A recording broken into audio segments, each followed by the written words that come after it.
डाक जा रही है, रजिस्टर्ड डाक। एडी कर रहे हैं लोग। क्या करोगे आप? अब तो 1 लाख स्कैन करने पड़ेंगे आपको। अभी तक तो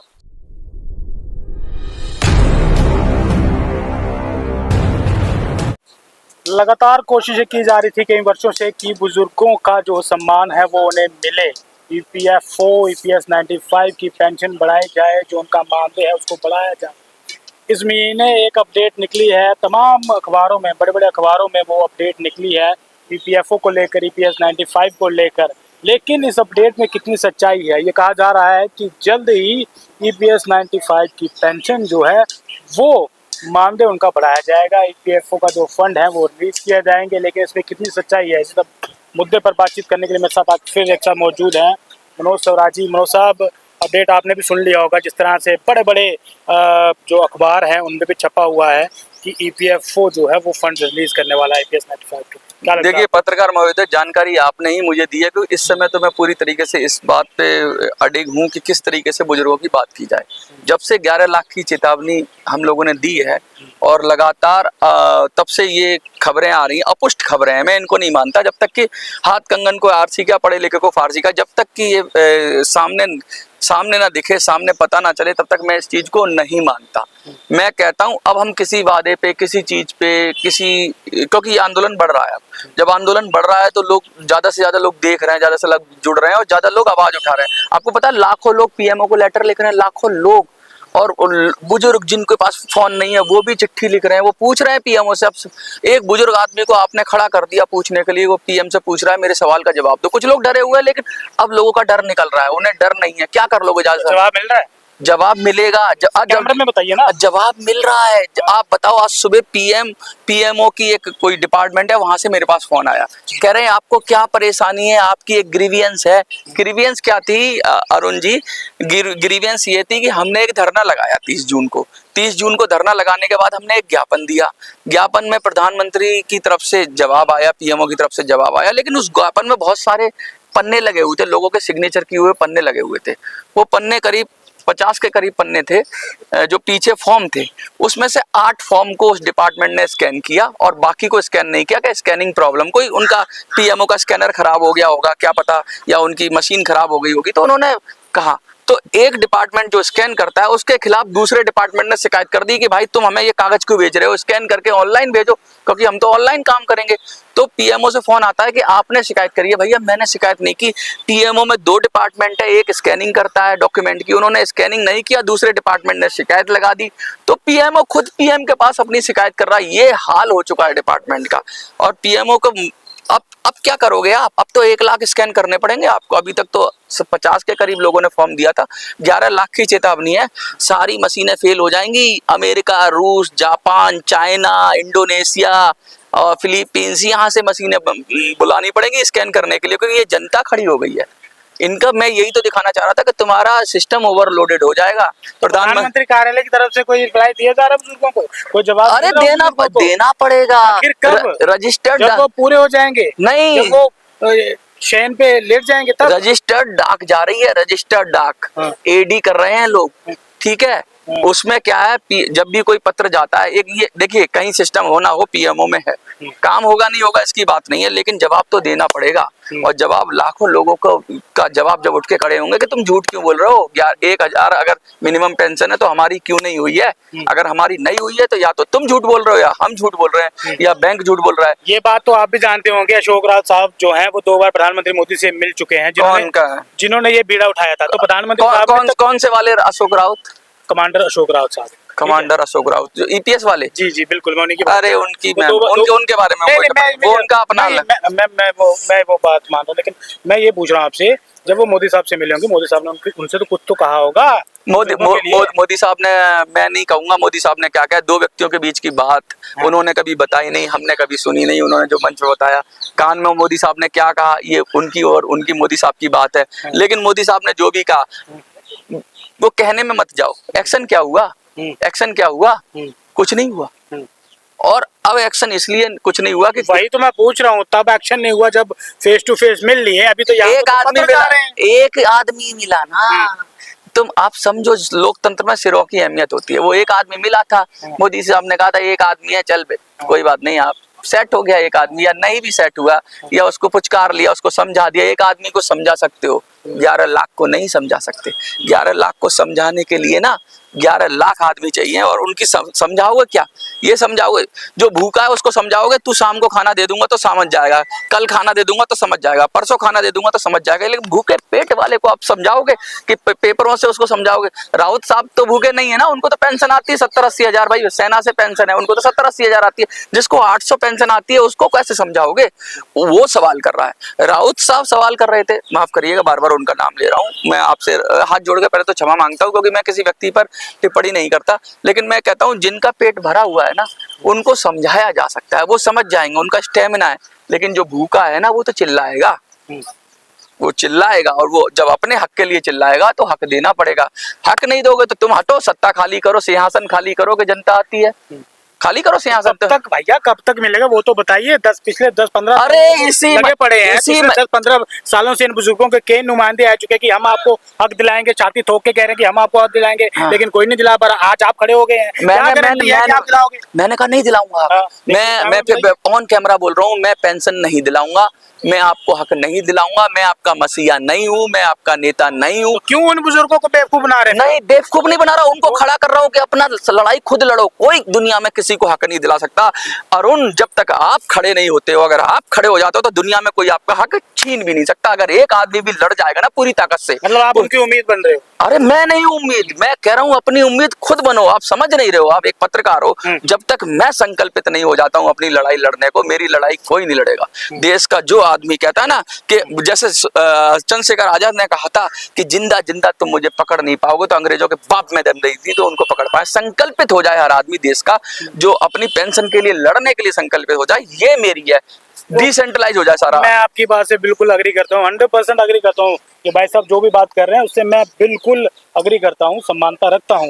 लेकिन सवाल ये उठता है, इन्होंने कहा कि मैं उनको तैयार करूँ, वो तैयार कैसे होंगे? वो बुजुर्ग हैं, कोई चल नहीं पा रहा, कोई बीमारी से ग्रस्त है, किसी की जेब में पैसे नहीं है, वो दिल्ली नहीं आ सकता, किसी के पास मोबाइल नहीं है, कोई ऑनलाइन, आजकल ऑनलाइन का जमाना है, हम वीडियो चला रहे हैं, कहीं तक ये वीडियो नहीं पहुंच रहा है, तो कैसे वो करेंगे संघर्ष? किस तरह से करेंगे? अब बताता हूँ, अब रुपया नहीं होगा, वो कैसे करेंगे? अब सुनिए ना, ये संघर्ष के कई आयाम होते हैं। एक संघर्ष होता है जाके मैं बैरिकेड गिरा दूं, एक संघर्ष होता है जाके मैं रेल तो रोक दूं, एक संघर्ष होता है मैं जाके सरकारी संपत्ति को नुकसान पहुंचा दूं, एक संघर्ष होता है जाके प्रधानमंत्री आवास का घेराव कर दूं। ये संघर्ष नहीं चाहिए, ये लोकतंत्र है, और लोकतंत्र में सबसे बड़ा संघर्ष होता है वोट की पावर। लोकतंत्र में सबसे बड़ा ताकत होती है संगठित होकर आवाज। आपको पता है संसद में भी, सदन में भी जब ध्वनि मत होता है, ध्वनि मत क्या होता है? ध्वनि मत का मतलब होता है कि ये प्रस्ताव पारित कर दो। सिर्फ लोग आवाज ही लगा देंगे ना, अगर 1 करोड़ लोग खल के आवाज लगा दे तो पेशाब निकल जाए तानाशाहों की। 1 करोड़ लोग खड़े होके, बुजुर्ग लोग ही आवाज लगा देंगे ना। 1 करोड़ लोग खड़े होना इस देश के अंदर, यानी 1% आबादी से ज्यादा, 1% आबादी वोटर, 80-90 लाख वोट किया है। 1 करोड़ वोटर, अगर बुजुर्ग तो सारे ही वोटर होंगे, 1 करोड़ वोटर अगर इस खड़ा होकर आवाज भी लगा देगा ना, तो नेताओं की पेंट गीली हो जाएगी। ये अभी देख रहे हो ना, ओपीएस एनपीएस की बात कर रहे हो, अभी कितने सरकारी कर्मचारी हैं, उनके लिए फटाफट पहले से पेट भरा हुआ, और दे दो, और दे दो, और दे दो। अरे कितना दे दो? जो भूखा मर रहा है 800 रुपए 700 रुपए, उसकी कोई बात नहीं है। जिसका पेट भरा हुआ, जिसको 20,000 मिल रहा है, उसकी 40,000 की सोच रहे हैं। सुप्रीम कोर्ट के जज, 20,000 में हमारा खर्चा नहीं चलता, उसका 800 में कैसे चलता है भाई? उसका 900 में कैसे चलता है? भाई हम तो ये तो संघर्ष कर रहे हैं, लेकिन मैं आपको बता दूं कुछ कमेंट्स ऐसे आ रहे हैं, लोग कह रहे हैं कि ये फेक वीडियो है। ये बताओ कि हमें पैसा कब मिलेगा? उनके लिए क्या कहेंगे? फेक वीडियो है? वो जो कमेंट कर रहा है ना, वो खुद ही फेक है। भाई हम क्यों बताएं पैसा? हम क्यों बताएं पैसा? तुम क्यों नहीं पूछते सरकार से कि हमें पैसा कब मिलेगा? हमसे क्यों पूछते हो? हम तो तुम्हारी आवाज हैं। तुम जाके नरेंद्र मोदी से पूछो, तुम जाके प्रधानमंत्री से पूछो कि हमारा पैसा क्यों नहीं दे रहे हो। तुम पूछते ही नहीं। मैंने पूछने के लिए कहा है, ये फॉर्म क्या है? ये पूछना है, और पूछना शुरू करो। हमसे पूछो मत।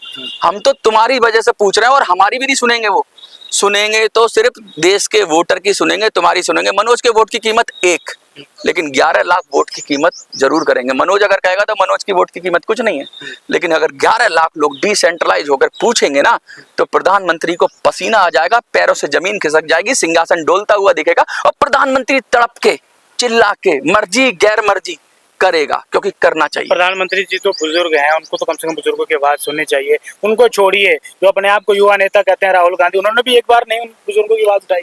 वो भी हर जगह जाते हैं, कभी कूली बन जाते हैं, कभी ट्रेन लोको पायलट बन जाते हैं, तो ये ईपीएस वाले भी बने ना एक बार। ये सब नाटकबाज है। मेरे को शब्द लगा, ये पॉलिटिशियन है ना, ये नाटकबाज हैं और इनको लगता है कि इनको मुद्दे में इनको लगता है बुजुर्ग क्या ही करेगा, बुजुर्ग घर में पड़ा है इसलिए उसके मुद्दे को उठाओ भी मत, तो उससे वोट भी नहीं फर्क पड़ेगा।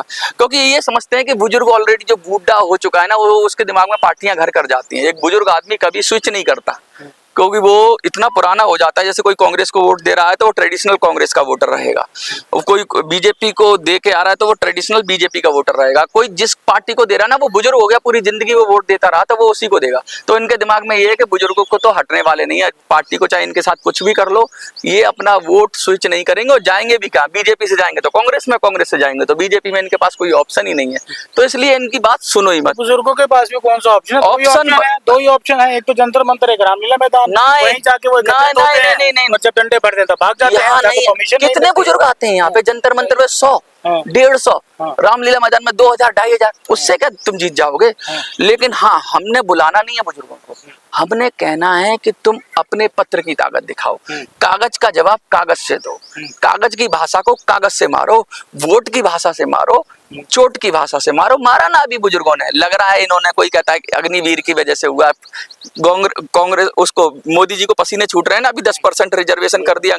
इन वजहों से नहीं हारे हैं मोदी जी, इन बुजुर्गों की बद्दुआओं की वजह से हारे हैं। इन बुजुर्गों ने वोट नहीं दिया, ये गए नहीं वोट करने, इस वजह से हारे हैं मोदी जी।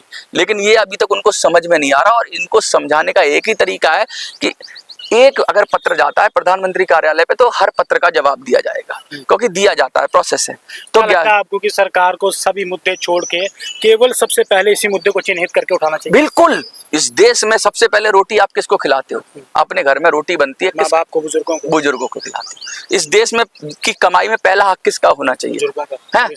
ना फौजी का होना चाहिए, सुनो मेरी बात, ना सरकारी कर्मचारी का होना चाहिए, ना फौजी का होना चाहिए, ना सरकारी कर्मचारी का होना चाहिए, ना नेता का होना चाहिए, ना अभिनेता का होना चाहिए, ना किसान का होना चाहिए, ना मजदूर का होना चाहिए। क्योंकि इन सब प्रोफेशन से जो निकल के आता है, फौजी भी बुजुर्ग होता है। जो प्रोफेशन में है उसका हक बाद में रखो, क्योंकि वो तो कमा रहा है ना कुछ। जो असहाय है, निर्बल है, गांधी जी ने भी क्या, अंतिम पायदान पे बैठा हुआ व्यक्ति, हर समाज से, चाहे वो फौजी हो, चाहे वो किसान हो, चाहे हर समाज से सबसे कमजोर व्यक्ति बुजुर्ग ही होगा, क्योंकि असहाय होगा। उससे क्यों छीन रहे हो उसका पैसा? और ये जो लोग हैं, ये बुजुर्ग हैं, ये खासकर पर्टिकुलरली ये अलग अलग कंपनियों से आए हैं, और इनसे पैसा लिया है।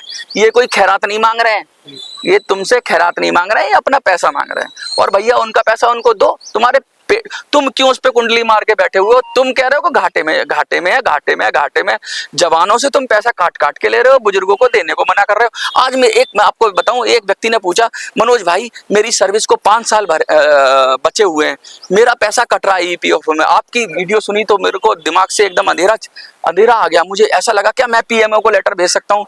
मैं उनसे कह रहा हूँ आपके लिए भी मैं बताऊंगा, अब आपको जो 51 लाख का तमाचा होगा ना, उसमें उन लोगों को मैं शामिल करूंगा जो 7 करोड़ 8 करोड़ लोग हैं ना। 51 लाख का तमाचा भी पड़ेगा, अभी 11 लाख की चेतावनी है ना, अभी 51 लाख का तमाचा।